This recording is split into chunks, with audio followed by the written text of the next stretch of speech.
Come and join me by the fire. Welcome, welcome. May I ask your name?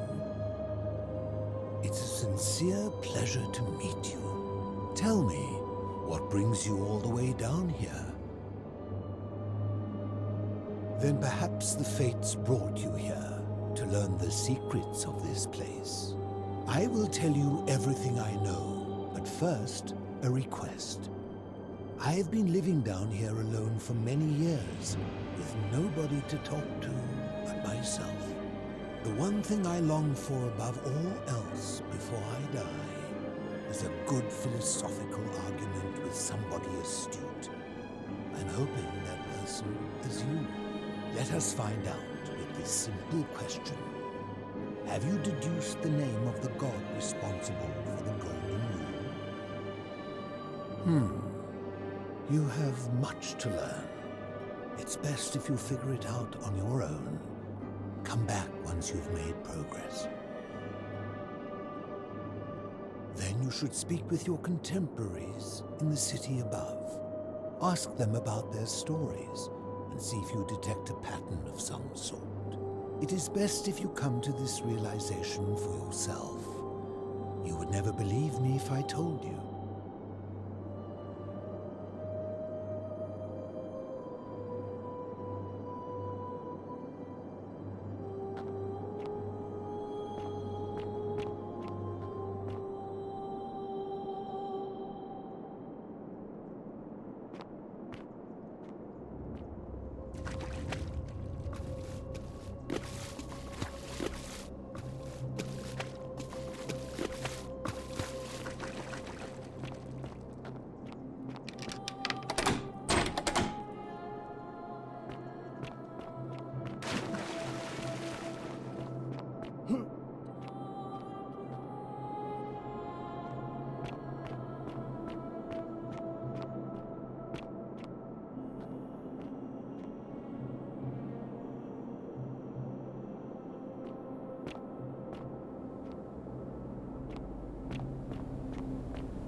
You there! I'm sorry to trouble you, but I couldn't help but notice that fine bow you're carrying.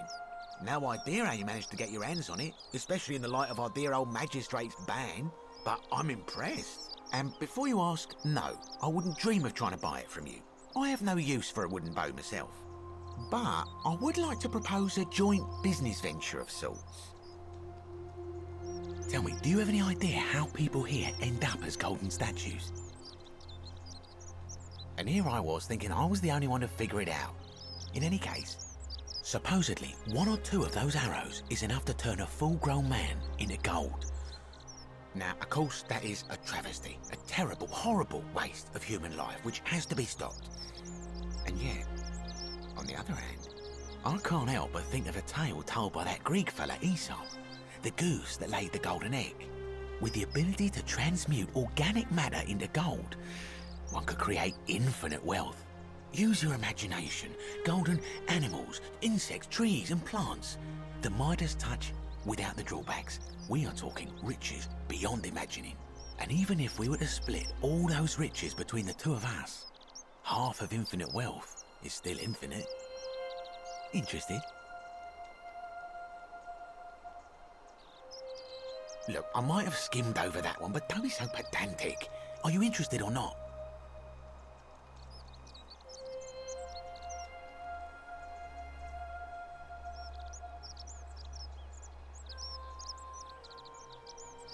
Excellent. So the first question is, how do we get our hands on one of those golden bows? Now, I have a plan, but first, tell me, are you familiar with the story of the goddess Diana? No problem. Allow me to explain. Diana is our goddess of the hunt, the moon, and the underworld, depending on who you ask. The one thing priests and poets agree on is that she carried with her a golden bow and a quiver of golden arrows. And it just so happens that there is a shrine of Diana in this very forum, with a prominent statue of the goddess herself. And would you like to guess what she's holding in her hand? Precisely. I can't tell you how many hours I've spent in that temple staring at it, trying to figure out how to retrieve it without breaking you-know-what. Oh, gods, no!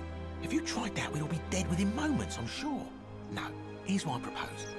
You give your bow to me, I cover it in a thin layer of gold leaf, and we create a replica of a golden bow. Then you enter the shrine, extinguish the braziers, and under cover of darkness, swap out the fake for the original.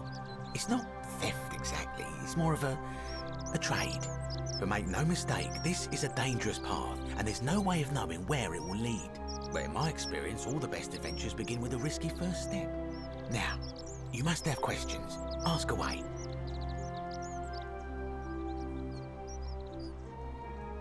Because the gods would see you, of course, hence my proposal. I'm more of an ideas man, whereas you're obviously the more resourceful and heroic type. I have complete confidence in you. When Prometheus stole fire from the gods and became a hero to all mankind, do you think he was worried about the danger? Only because he was silly enough to get caught. So, are you in, partner? Wonderful. Now, if you'll hand over your bow, I can get started applying a layer of gold leaf. This is a quality weapon. Now, bear with me for a moment. And here we are, a gold leaf bow.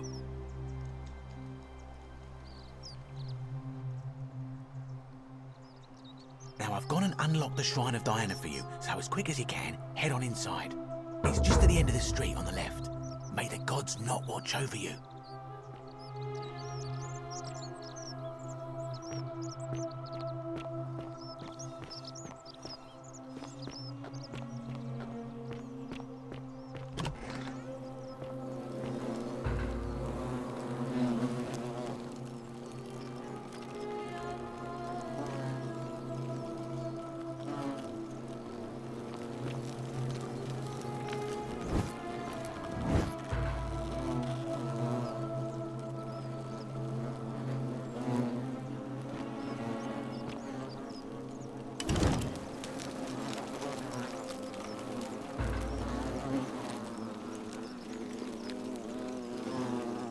Is that you, partner? Do you have the bow? Wonderful. Just go ahead and slide it under the door for me and I'll unlock it for you. A little bit slow, aren't you? Yes, I locked you in. And until you give me my bow, you're gonna stay in there, like Tantalus in Tartarus.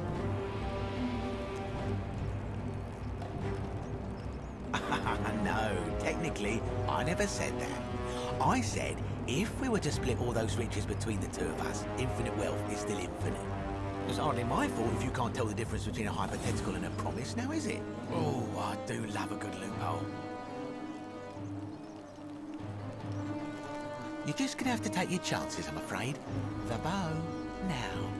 And don't even think about giving me the fake one. I'll recognise my own handiwork.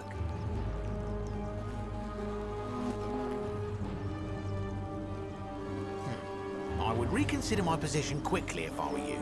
I'm not sure if you noticed, but you're stuck in there with a hornet's nest, and they can be rather aggressive toward intruders. You know, some say it takes 27 hornet stings to kill a man, but I always wondered how anyone could have known that. Let's find out if they were right, shall we?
Beloved Галатея, I write this so that one day, when we're finally together, you will understand what I've done and why I had to do it. The others will call me mad or a monster, but I don't care what they think. Everything I'm doing here, I'm doing for you. I'll start at the beginning. Soon after my arrival here, as I walked down a corridor lined with golden statues, I thought I heard a whisper behind me, a rasp of air, as if vocal cords of metal strained to say a word or two. I tried to dismiss the idea, tried to concentrate on my work as the city's medic, but that tortured whisper haunted me. Weeks later, in the hallway to the bathhouse, I heard it again and found myself drawn to the statue of a Roman woman wearing a stola. Her face was contorted with anguish and fear, and, disturbingly, it was as if she was looking right at me.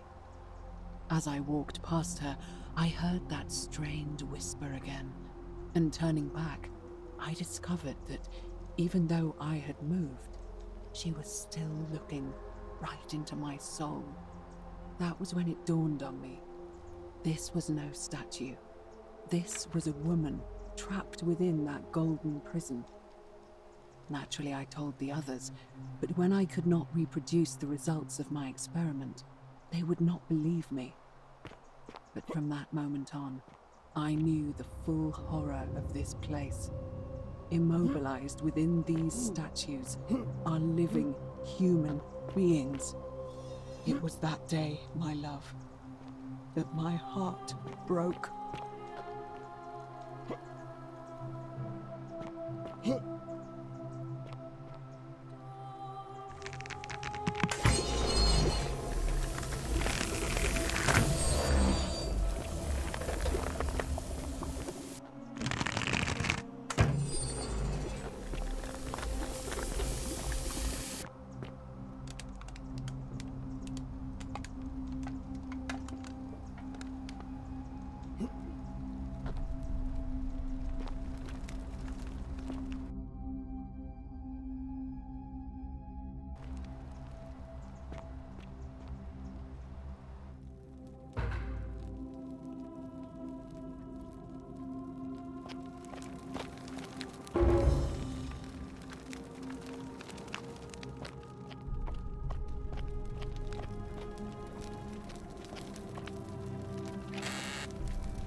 You're not supposed to be here.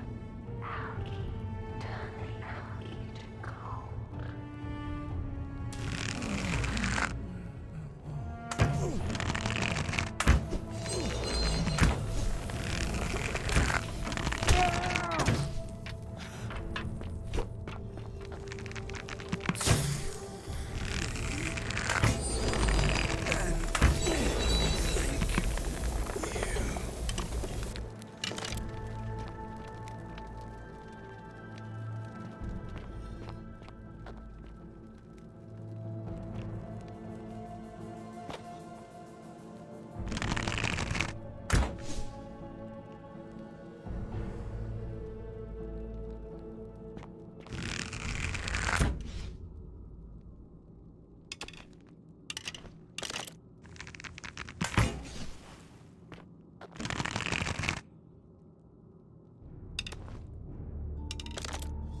My beloved Galatea, after I learned the terrible truth about the golden statues, I wandered the city as if in a nightmare.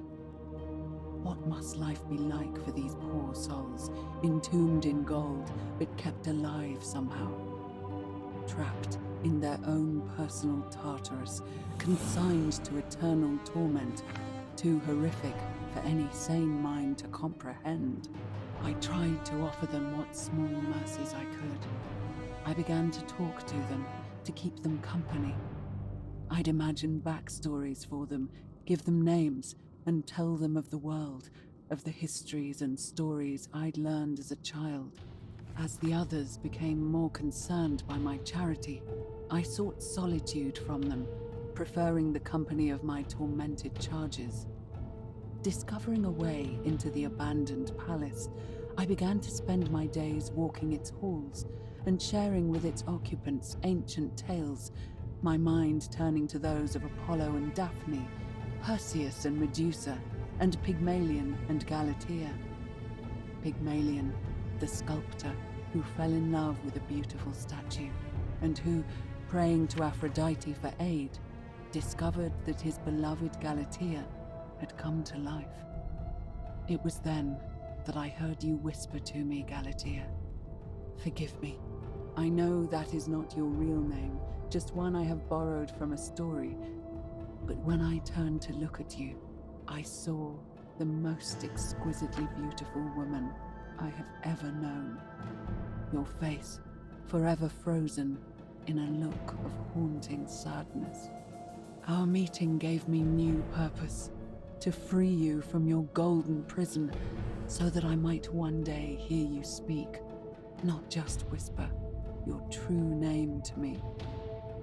So I gathered tools for the long and difficult task ahead, barred the doors to this place, and set to work.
Help us.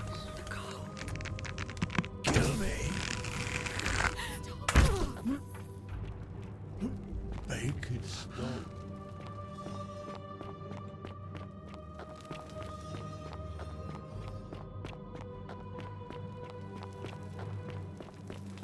Make it stop.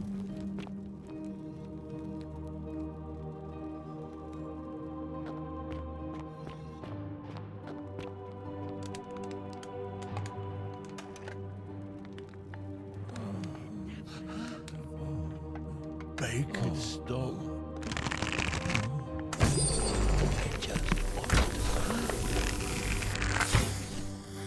Please. Help us.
My beloved Galatei, my attempts at freeing these souls from their golden prisons have not been going to plan. My first charge was a Greek woman who I called Iodame after the Athenian turned to stone by Medusa.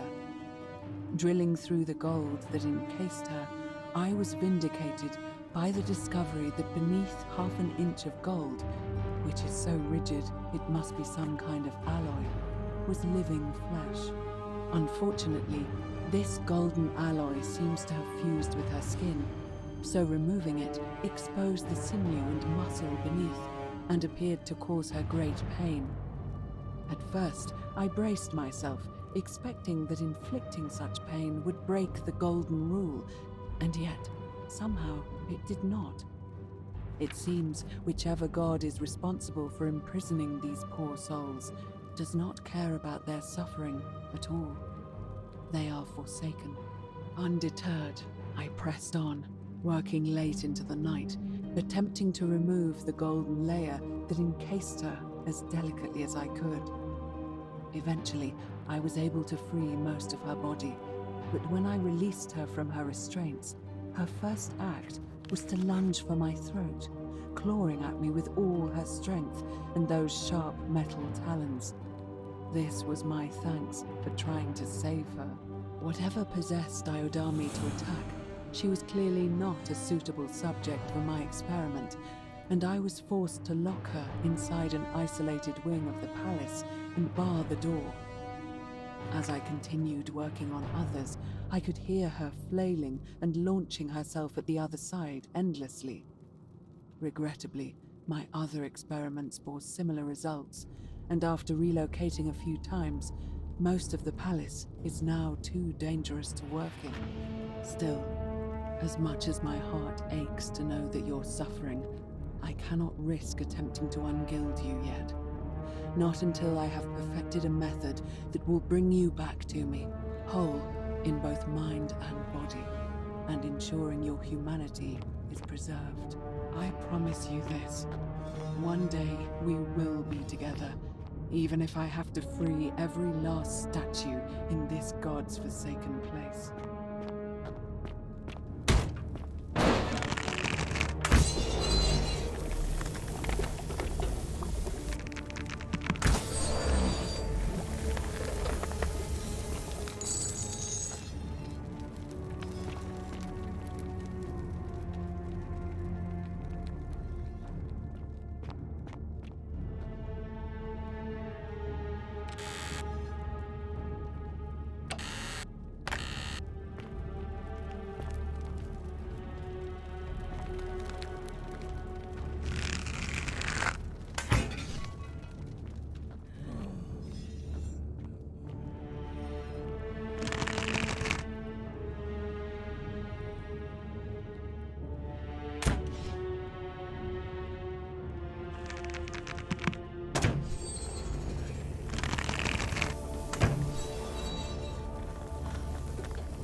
And you must be the wretched snake who broke into my palace and disturbed my experiments. And worst of all, look at what you made me do to her. This never would have happened if you just stayed away. You're going to pay for that.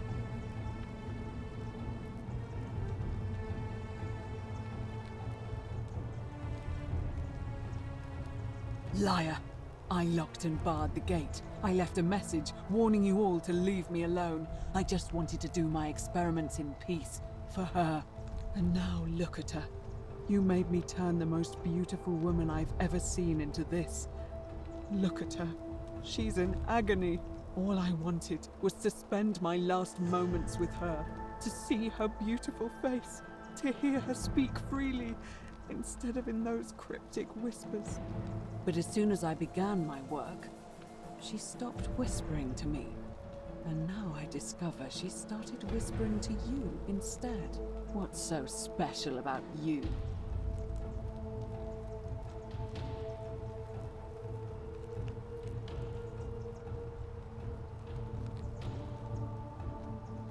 What do you mean, the same voice? Yes. I remember when they used to whisper to me. They did sound similar. I just thought it was because all voices sound the same when they whisper. But now that I think about it, they were all benevolent and seemed to share a common knowledge. But if these bodies are mere conduits for that one voice, then this body is nobody. And everything I've done here was... Wait, I see what you're doing. You're trying to steal her away from me. Are you planning to wait until I've done all the hard work, then swoop in? Is that it? Liar! You tried to steal her away from me, and now look what you made me do. Give me one good reason why I shouldn't peel you too.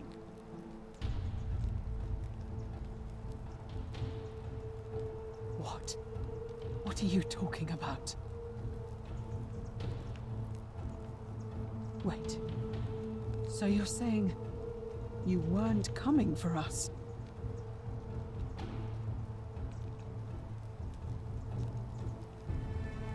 So I did all this. I ruined her. For nothing. What have I done? Oh God, I feel sick. I can't bear the thought of her being like this. And in so much pain. It's the air coming into contact with her flesh. It's agonizing for them. But the only way to fix it will be to break the golden rule and let it run its course. At least that way she'd be golden again, and we'd be together. All it would take is one little cut.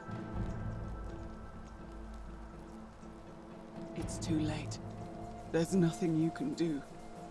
I have to do this. I'm sorry.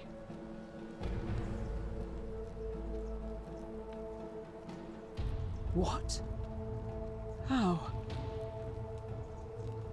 Really? I'm not sure I believe you. But if you can undo this mess, I'll give you the key to my old medical chest in the Shrine of Apollo. I imagine it would help Lucretia ease the suffering of those still in the city. But if you're lying to me, I'll break the golden rule and kill you and everyone else in this city. Understood?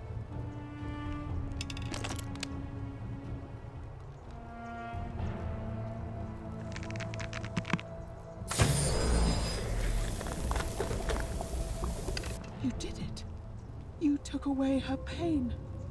I don't know what to say. Thank you, thank you. I swear I will never harm her again. I swear it. I'll stay here to keep her company. But these poor souls, what can be done for them? I've tried everything I can. I fear the only one capable of releasing them properly is whichever god doomed them in the first place. In any case, I must honor our bargain. Here's the key I promised you. It opens a chest in the shrine of Apollo. I believe there are a few things in there which may be useful to Lucretia.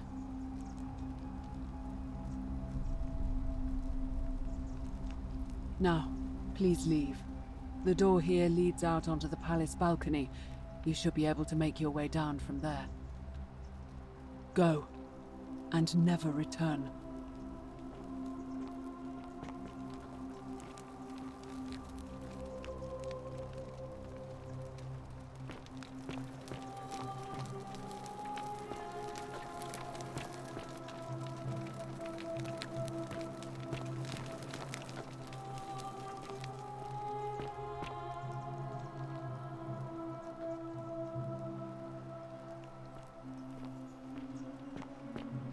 What?